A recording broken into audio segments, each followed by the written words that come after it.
Back in the ancient. Like slavery, yeah. Whereby if you're getting married, man, he'll go and pop your wife first.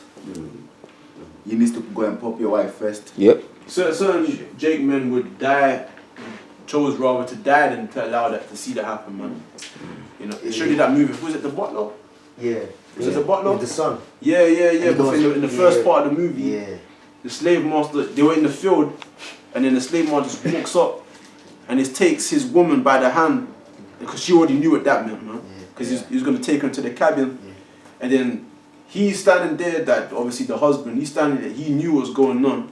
And the son approaches him and says, "What, Dad, you gonna let this go down?" So lucky, is that the one with the Mariah Carey?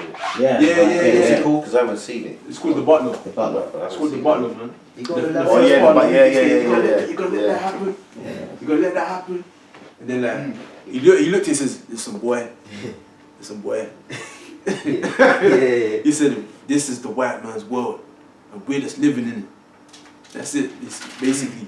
And then he got to the point where he had to do something. He stepped to the Esau, and he was like, "Hey," and then the guy just pulled out his gun and just shot him straight in the head, man. You know what I mean?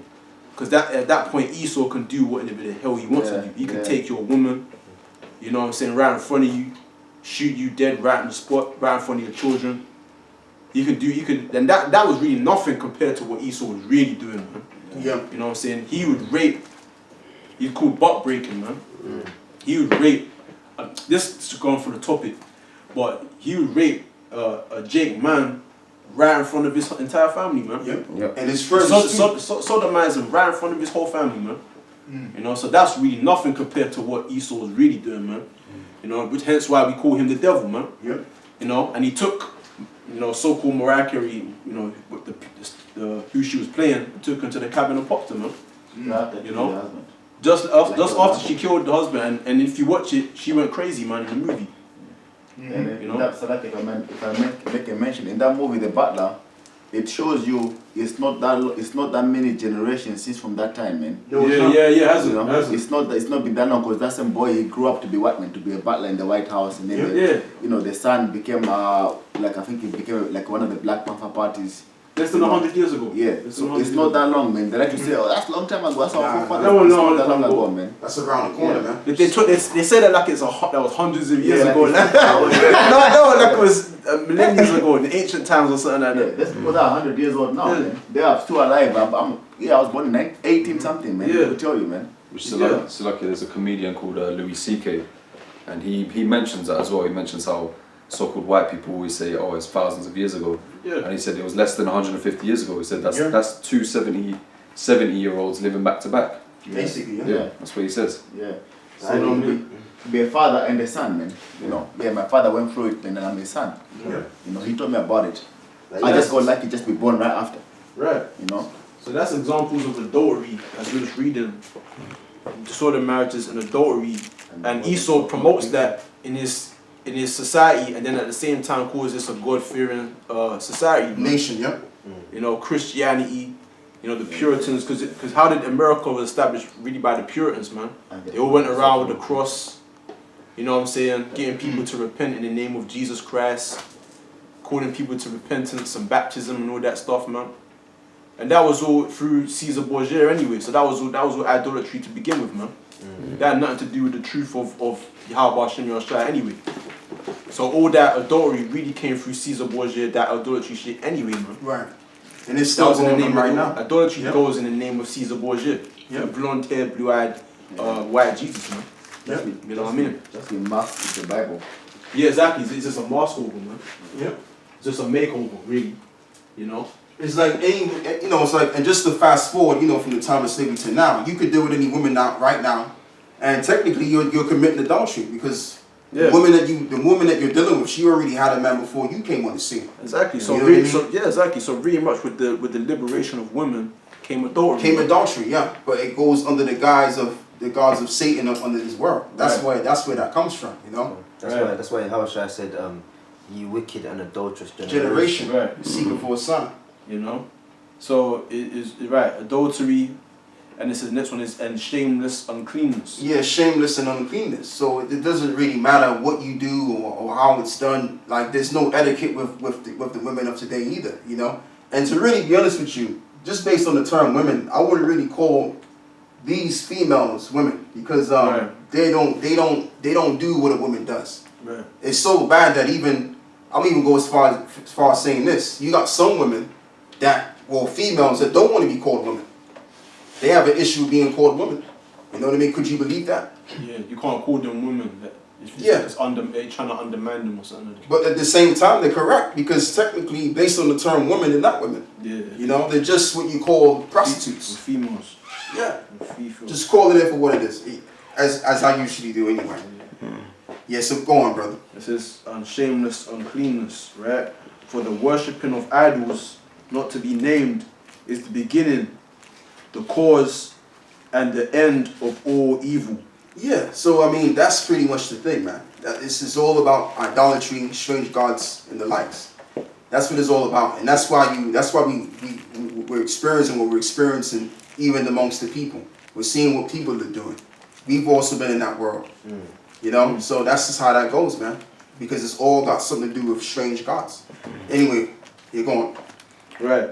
To say is of all evil, for either they are mad when they be merry, or prophesy lies, or live unjustly, or else lightly forswear themselves. Yep. For insomuch as their trust is in idols, which have no life, though they swear falsely, yet they look not to be hurt. Exactly. So it's like, for example, the ones of our people, they're in Roman Catholic churches. They're in all these different sects of Christian churches.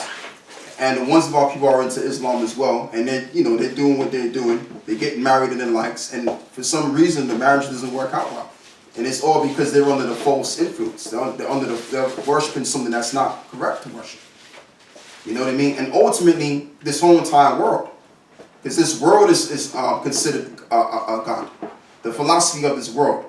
You know, so people worship this world, the things of this world. You know. And this is why things don't work out for the people of this world, because they're simply not worshiping the Creator, as I repeat myself. Right. And speak on it again. Go on, brother. Right. Because there's no life in them. Right. Yeah. Verse 30. Howbeit for both causes shall they be justly punished, both because they thought not well of the Most High, giving heed unto idols. Right. Because they thought not well of the Most High, giving heed to idols, man. Right. Because thinking, when you don't think well of the Most High, you're not thinking well of the prophets, man. Because when we're out there, we've been out there for decades, man, going back to the elders and their elders before them. And since then, Jacob's been ignoring us for the longest, man. So that's them not thinking well of the Most High. Right. And that's them, it says, giving heed unto idols, man. Because anything that's outside this truth really is idolatry. Yeah. Yep. You're really giving praise and honor unto some other substance, man, other than the Most High. And what it say, God is what a jealous God, man. Yeah. Quick reset. Yeah, go on, yeah. Habakkuk 2:18. It says, What profiteth the graven image that the maker thereof have graven in the molten image? And a teacher of lies that the maker of his work. You just read that, but that's the spirit. You can read it again.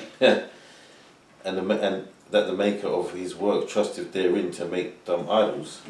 It says, Woe unto him that saith to the wood, Awake, to the dumb stone, Arise, it shall teach. Behold, it is laid over with gold and silver, and there is no breath at all in the midst of it. Yeah, and that's why people are drawn to these gods, even in the ancient world, because like especially in Babylon, like they would set up statues made out of gold, and that kind of resource they would use to make their statues. And that's why people gravitated to these gods, because they thought, okay, if I worship this, then this God would then lead me to this sort of standard of life, or whatever they thought it was gonna give them or benefit them. But it didn't benefit. It just led to their destruction. That was the benefit of it, or the recompense of it. Go on, bro. Oh yeah, go on. This is Deuteronomy 32 and 16. They provoked him to jealousy with strange gods. Yeah. With abominations provoked they him to anger. Yeah. They sacrificed unto devils and not to the Most High, to gods whom they knew not, to new gods, that came newly up, whom your fathers fed not, of the rock that begat thee, that art unmindful, and has forgotten thy power that formed thee. And that's, I mean, and you know, obviously that was going on back then, but that stands to this very moment in time because Jake has simply forgotten about their power. Like you said, we've been out there for decades, and Jake still ain't really listening to what we gotta say because all of these false gods and philosophies have overtaken the truth. Right. That's really what happened, you know, because Esau embraced all of that. Now, you got, even in the Western Hemisphere, you have Muslims. Islam is a powerful religion. And the reason why Islam is a powerful religion because Esau allowed it to be a powerful religion. Right. And therefore, when we're dealing with Islam and Christianity, where do all of these religions come from? That same church, the Roman Catholic institution. So anything that involves the Roman Catholic Church, they're going to push that heavy. They're going to keep pushing it so that they can deceive people from the truth. Right. Especially our people. You know? Right. That's correct, man. Yeah, you had some, didn't you? Yeah, this is the book of Psalms 135 verse 15. So it says, the idols of the heathen are silver and gold, Yeah. the work of men's hands. Yeah. They have mouths, but they speak not. Right, they have mouths, but they speak not. And it's like when you take, now this is going to lead to what we're really talking about, which is the mark of the beast. Because Esau, it says that he gave life unto the image of the beast. Like I said earlier before, if a man has to give life unto something, that means it was dead before he gave life unto it. So instead of worshiping something that man has to give life to, we should rather worship something that already had life in it already. You know, and that came all before us. Okay, that's something that we should be worshiping. Go on, brother. So it says, they have mouths, but they speak not. Eyes have they, but they see not. Yeah, eyes have they, but they see not. Go on. They have ears, but they hear not. Neither is there any breath in their mouths. Neither is there any breath in their mouths, meaning there's no life in them, man. Go on. They that make them are like unto them. So is everyone that trusteth in them. Go on. That's it. Yeah, everyone that make them, they have trust in them. So it's the same thing with this beast system, man. A lot of people are going to trust in this beast system because it's going to get so bad where things are going to change, society's going to change to nothing, and people are going to find, you know, they're going to try and find ways to get back their normal life. And if that means line up to get a chip, then that, hey, so be, you know. But what they're doing is they're giving reverence to this society, this beast system, okay, which is likened unto a god. Go on, brother. That's idolatry, man. Again, idolatry, yeah. You know, because you're favoring this system over the Lord, man. Yeah. You know what I mean? And the Lord, you're not supposed to do that. It says, that's one of the first commandments: is you shall have no other god before me. Right. You know what I mean? So yeah. Yeah, go on, brother. It's at Deuteronomy 4:19, and it says, unless thou lift up thine eyes unto heaven, and when thou seest the sun and the moon and the stars, even all the host of heaven, shouldest be driven to worship them and serve them, which the Lord thy power have divided unto all nations under the whole heaven. But the Lord have taken you and brought you forth out of the iron furnace, even out of Egypt, to be unto him a people of inheritance, as ye are this day. Yeah, because we're the Lord's inheritance, and we're supposed to worship Him. That's why He created us. He chose us to do just that, to worship Him. And how do we do that? By looking into the books, looking into the Torah, and searching the laws and the commandments, and following those commandments. Now, right now, we're rehearsing the righteous acts, pursuant to Judges the 5th chapter. Like we're doing right now, the Passover. This is nothing but a rehearsal. So when we get into the kingdom, we know how to do it the right way because we've rehearsed it so much so in our captivity. Somebody get me Judges the 5th chapter. And that's why we're growing beards. We're wearing garments and robes to the best of our ability, fitting to the scriptures. Because this is all a rehearsing act. You know? Which verse did you want to know? Yeah, Judges 5, verse, I believe it's 26. Okay. No, it's 11, isn't it? 11. Yeah, Judges 5 and 11. It's a lot. This is a book of Judges, chapter 5, verse 11. So it says, they that are delivered from the noise of the archers in the place of the drawing water. In the place of our captivity, go on. There shall they rehearse the righteous acts of the Lord. Yeah, therefore they shall rehearse the righteous acts of the Lord. So we're in a land of drawing water, our captivity, and we're doing the rehearsal as it stands right now, and we're also experiencing what it means to worship the Most High rather than worship anything else. Okay, because we went, as the scripture says, we went rough ways. Before we came into the truth, we had a hard life. Why is that? Because we were suffering under curses, and the main curse that really hit us was the fact that we didn't know anything. We was groping in noonday in darkness. Now you got the majority of our people, they have to continually grope in darkness, as in, in the daytime. Roughly paraphrasing that. But we no longer have to do that because we now have the light. You see? So that was the curse, and that's why a lot of things were going wrong even while we were in the world, because we were under the wrong influence. Go on, brother. There shall they rehearse the righteous acts of the Lord, even the righteous acts towards the inhabitants of the villages in Israel. Yep. Then shall the people of the Lord go down to the gates. Right, therefore shall the people of the Lord go down to the gates. Let's sit on that. So what we're going to do is we're going to go to 1 Samuel chapter 2. Does it say? 1 Samuel chapter 2. I'm going to change the topic now.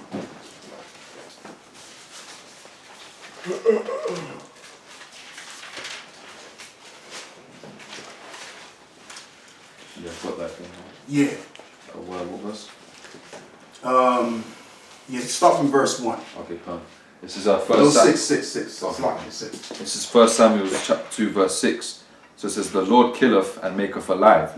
He bringeth down to the grave and bringeth up. Yep. The Lord maketh poor and maketh rich. Right, the Lord maketh poor and he maketh rich. Go on. He bringeth low and lifteth up. He raiseth up the poor out of the dust and giveth. And that's what's going to happen with us. The Lord is going to raise us out of the dunghill. Because the reason why we were made poor to suffer in the first place, because we're not meant to be poor. Now we've been conditioned to accept that as a reality, but that's not a reality. We was just put in a place to where we had to suffer this simply due to what? Us worshiping other gods, strange gods and philosophies. And this is why Esau keeps pushing what he's pushing. Okay? Dividing the female from the man, and vice versa. Doing all of these things so that we can perpetually remain in slavery. But no, there's a new thing that's happening. Right? And the new thing is this, which is really an old thing, but the Lord is resurrecting the house of Israel now. That's right. Because it's time for us to get out of here. It's time for salvation. It's time to restore that which was broken. Okay, and what the Lord is restoring right now is the house of David. Right. You see? The house of David is now being restored, and we're getting ready to be Yahweh Shah. Get that. Someone get that. Amos 9 and 8. So I think this. Yeah, go on. So it says 11. back in 1 Samuel's chapter 2 verse 8. So it says he raiseth up the poor out of the dust. And another thing I want to say, because us being poor, this is like our timeout session. This ain't nothing but timeout. Because we did bad and all of this other stuff that we did, the Most High put us on timeout. And this is why we can't be who we really want to be. Because our spirits are being captivated in this society.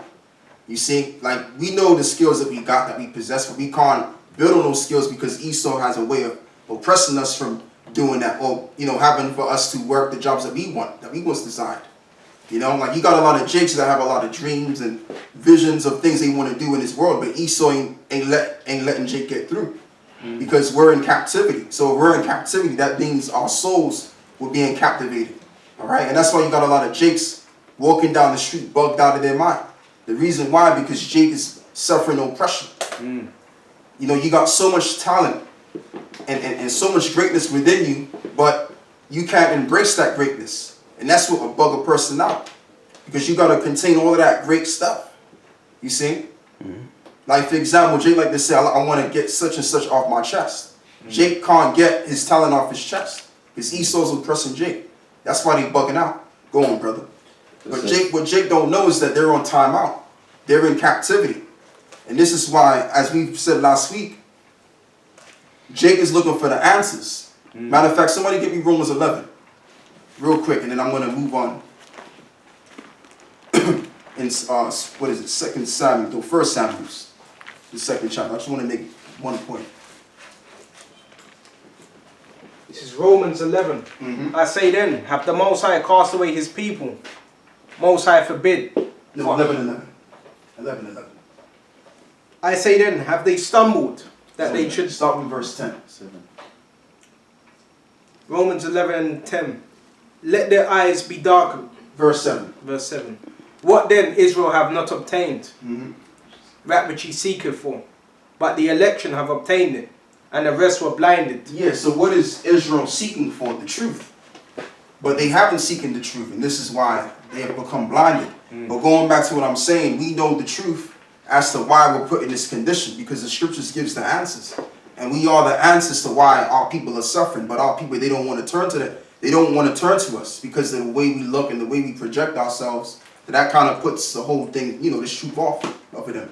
But what Jake don't understand is the answers is right in front of you, man. We are the answers to why you're going through the shit you're going through in your personal life. We answer these questions as to why you have broken families.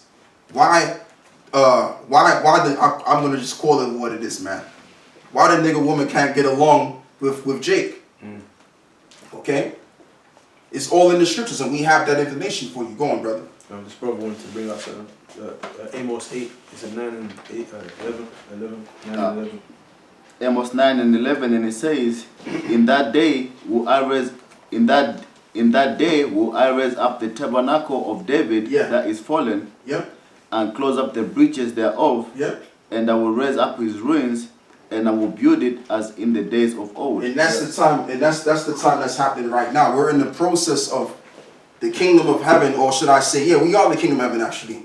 Because what the Yahushua said. Yahushua said the kingdom of heaven is not an observation. Right. It's either there or not there, but it's within you. Right. So if we have the truth, which is what we have, we are the kingdom. Right. And being that we are the kingdom, we're the building blocks of the kingdom of heaven. And also we're the building of the house of David. So we're being restored as it stands because it's about that time. Somebody give me Hosea 6 verse 2. And this is something that Esau don't understand. Esau think that they can just do what they got to do with Jake to keep the kingdom going. But what Esau don't understand is that there's a time, man. There's a time period that was allowed for Esau to do what they did to us. Right. Now that time is up. Go on, brother. I've got that for you, Cesar. Yeah. Hosea 6 and 2. So it says, after 2 days will he revive us. Yeah. In the third day he will raise us up, and we shall live in his sight. Right, and we're being raised up right now. We're in the third day right now. Okay? Now, I normally go into this right here where, we're in what you call the 21st century, right? But we're also in the third millennium, and the third millennium started in 2001. All right? So that means that we're actually in the third thousand year. We're in the beginning, still in the beginning stages of the third millennium. So in the third day, okay, we're being raised back up. And it all started with Abba Bivens. It all started with him, and then pretty much the truth carried on, and it carried on. Like you had other men that were preaching whatever they were preaching prior before Abba Bivens, but Abba Bivens came with the truth, a portion of what he had. Okay, and then as time went on, we got what we got right now. Go on, brother. I've got some. This is Baruch chapter 2, verse 29. Is it quick? Because I want him to continue to read on that. If he's got some more on that. Right. Just quick. This is okay, go on, brother. If you will not hear my voice, surely this very great multitude shall be turned into a small number among the nations. A small number among the nations where I will scatter them. For I knew that they would not hear me, because it is a stiff-necked people.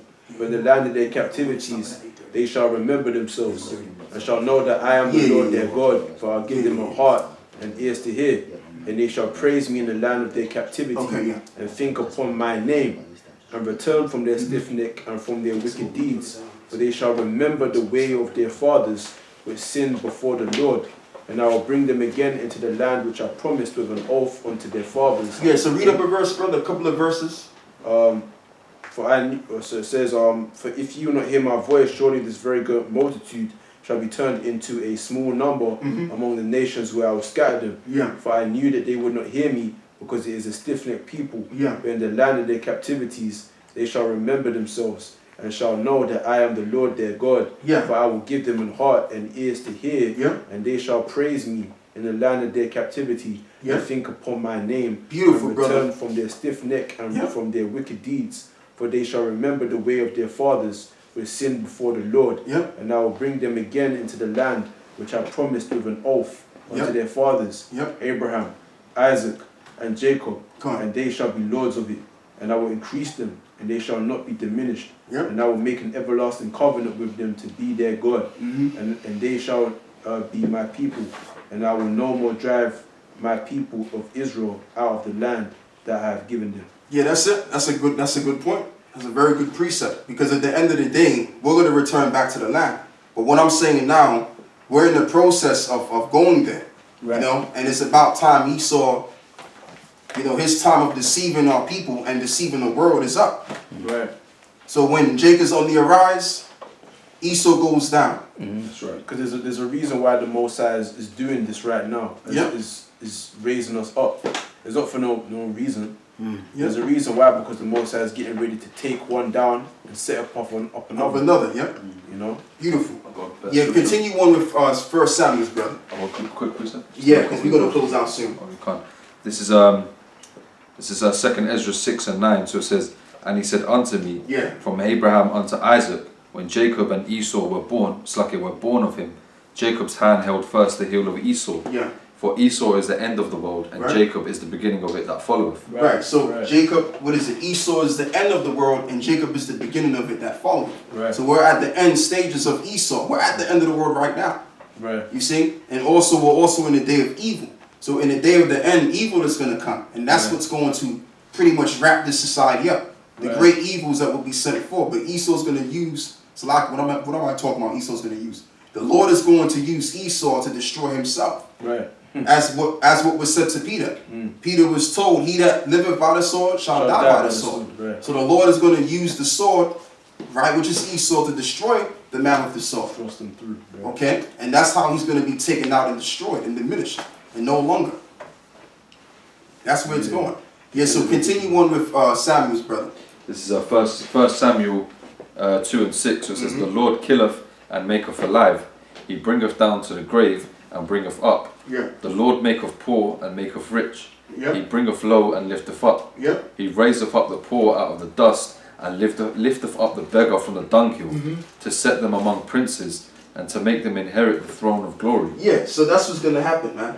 We're going to be raised up out of the dust, out of the state of confusion, out of poverty, okay, and just being poor, borderline-wise, right? And we're going to inherit the throne of glory, man.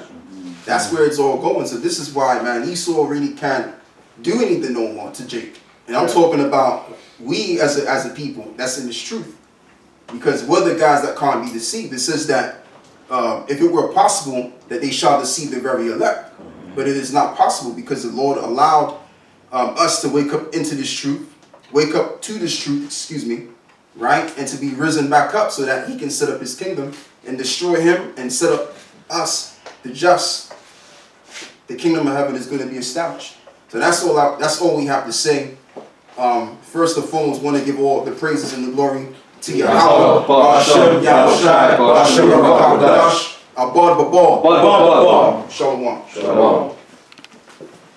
Yeah, so we're going to do this.